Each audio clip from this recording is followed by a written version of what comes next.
partir du 1er janvier 2025, toutes les entreprises comprenant au moins 11 salariés dans leurs effectifs vont devoir proposer un dispositif de partage de la valeur à l'ensemble de leurs salariés. L'idée est de savoir comment chacune de ces entreprises pourra, en fonction de sa situation, répondre à cette obligation. Et de voir comment répondre à cette obligation peut être transformé en une opportunité de fidélisation, de motivation des salariés de l'entreprise.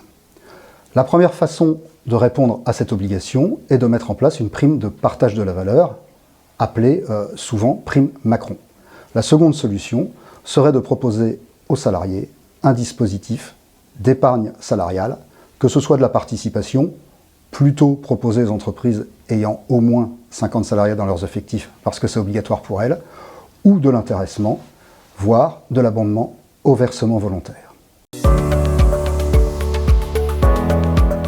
Quand une entreprise met en place un accord d'intéressement, elle propose à ses salariés un objectif, et en cas d'atteinte de cet objectif, les salariés vont se partager une certaine somme issue du calcul d'une formule qui aura été déposée à la direction du travail, et vont se la partager avec une règle qui aura effectivement, elle aussi, été préalablement définie.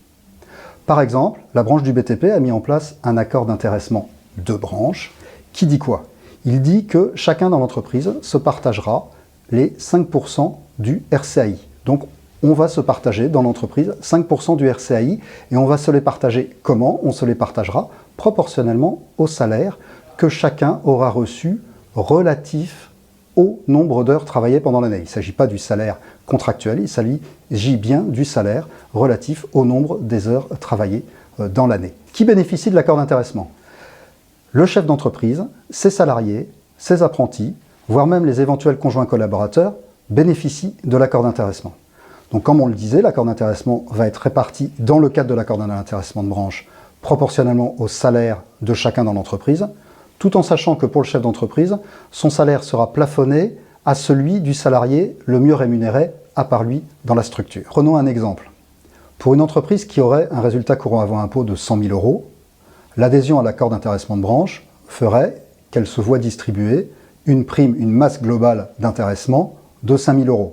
Si l'entreprise a 20 salariés dans ses effectifs, en comprenant le chef d'entreprise, cela voudrait dire que l'entreprise devrait distribuer à chacun des salariés 250 €, 250 € dont chacun des salariés, en moyenne bien sûr, dont chacun des salariés pourront décider soit de le placer sur un dispositif d'épargne salariale, PEI ou PER, soit de se le voir verser directement sur leur compte bancaire, avec comme seule contrepartie de devoir l'ajouter à leur assiette d'impôt sur le revenu.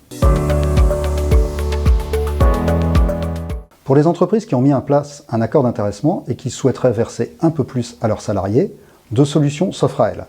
La première est le supplément d'intéressement. L'entreprise, une fois qu'elle a calculé et qu'elle connaît la masse d'intéressement à distribuer, peut décider de verser un peu plus à ses salariés, et là, sans devoir se référer à l'atteinte d'objectifs. C'est donc une décision unilatérale du chef d'entreprise qui peut proposer plus à lui-même, bien sûr, et à ses salariés dans le cadre de l'intéressement, tout en respectant les plafonds légaux qui représentent globalement 20% de la masse salariale et pour chaque personne, un maximum de 3/4 du plafond annuel de la sécurité sociale. On parle de 30 à 35 000 €. Deuxième solution, l'abondement. L'entreprise peut proposer aux salariés qui désireraient épargner leur prime d'intéressement sur le PEI ou sur le PER, une politique d'abondement. C'est-à-dire qu'elle émettrait une règle qui dirait qu'à chaque fois que le salarié pose 1 € d'intéressement sur le PEI et ou sur le PER, l'entreprise accompagnerait cet effort d'épargne à un taux qui pourra aller de 0 à 300% et en précisant un plafond par an et par personne, compris dans le PEI entre 0 et 8% du plafond annuel de la sécurité sociale et dans le PER entre 0 et 16% du plafond annuel de la sécurité sociale, ce qui représente environ 7 400 €. Nous voulions aussi évoquer l'abondement au versement volontaire. L'abondement au versement volontaire va ressembler à l'abondement à l'intéressement, sauf qu'il va se rapporter au versement volontaire que ferait le salarié et non au versement éventuel d'une prime d'intéressement. Il peut aussi répondre à la demande de la loi de partage de la valeur. La règle est simple, l'entreprise va pouvoir chaque année, par décision unilatérale, proposer à l'ensemble de ses collaborateurs une règle d'abondement qui définira un taux d'abondement compris entre 0 et 300% et un plafond d'abondement compris dans le PUI entre 0 et 8% du PASS, environ 3 700 €, et dans le PER entre 0 et 16% du PASS, environ 7 400 €. Dernière solution pour répondre aux obligations de la loi de partage de la valeur, l'abondement unilatéral. Il s'agit simplement pour l'entreprise de verser à l'ensemble de ses salariés un abondement qui n'aurait pas été généré par un versement préalable de ses collaborateurs sur le plan d'épargne retraite, et cette somme peut aller jusqu'à 6 000 € par an. Donc dans ce cadre, l'entreprise accompagne ses salariés dans leur création d'épargne retraite sans que ces derniers aient besoin de faire eux-mêmes un effort d'épargne.